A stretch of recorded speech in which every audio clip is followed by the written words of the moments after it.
The headline flashed across screens worldwide. Harvard professor questions authenticity of Filipino English. The words ignited a firestorm online. From Boston to Manila, Dr. Alistair Finch, a Harvard linguist, was suddenly a villain to millions. His research claimed Filipino English was a mere echo, lacking the depth of real English. The backlash was immediate and deeply personal for a nation proud of its language. This was about more than grammar. It was about identity and respect. News anchors dissected his argument. Filipinos posted videos of their families speaking English with pride. They were defending their history, education, and place in the world.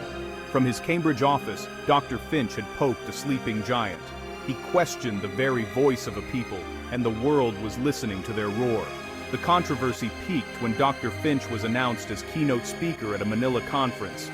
The irony was clear. The critic was coming to the heart of what he criticized. To many, it felt like academic colonialism.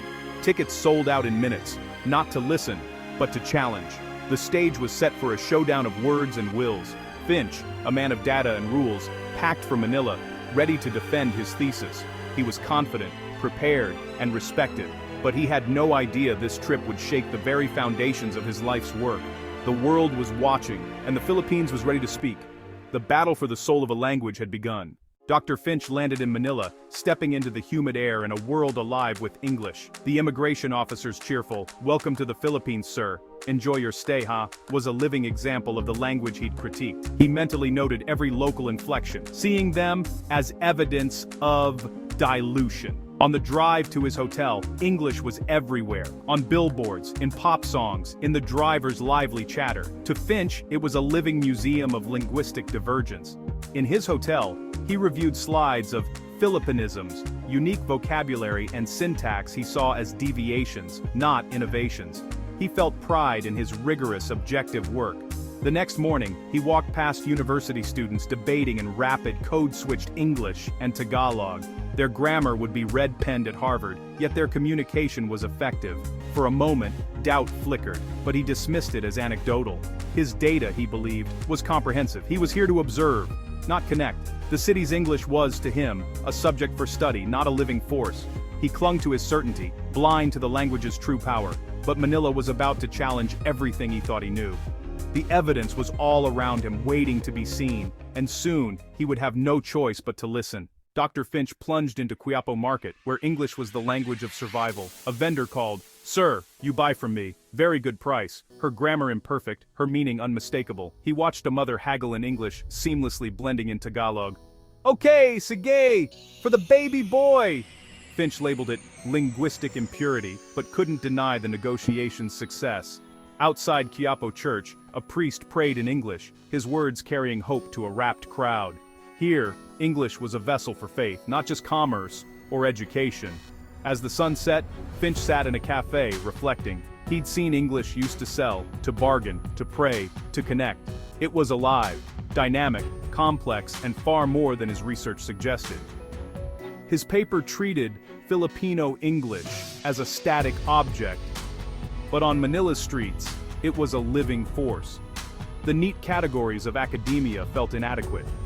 He began to sense the limits of his framework. The city's English was not a deviation, it was an evolution. Finch's certainty was starting to crack.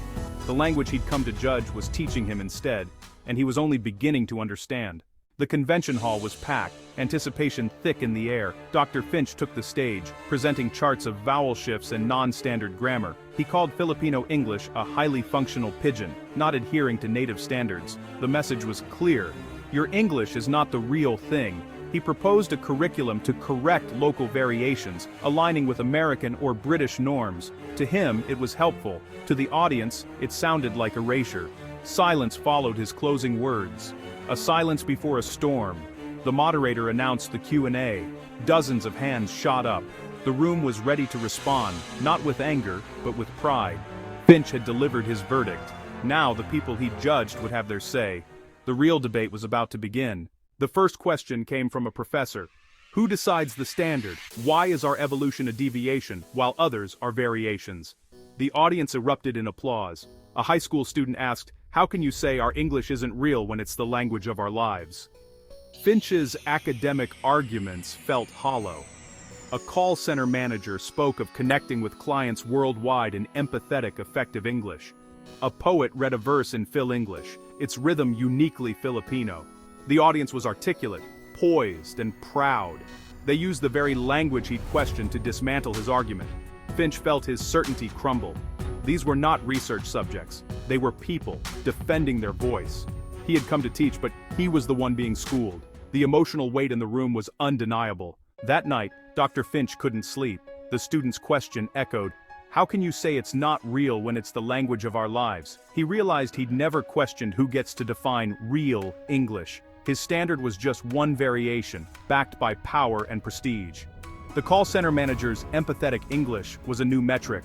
Connection, not just correctness. Was the point of language to connect, not just conform?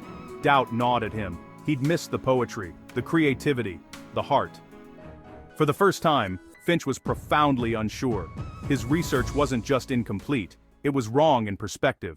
The next day, Dr. Finch visited a public school, expecting chaos. Instead, he found a vibrant classroom led by Mrs. Reyes and Mr. Cruz. Students debated in English about parks versus technology, their arguments sharp and passionate. They used words like sustainability and community wellness, challenging each other with confidence. Occasional Filipinisms sounded like flourishes, not errors. Here, English was alive, owned, adapted, and wielded with pride. A boy argued, "A park is not an expense, it's an investment in our happiness." The simplicity and conviction struck Finch. This was not a derivative echo. This was a voice, clear, persuasive, and authentically Filipino. The classroom was a revelation.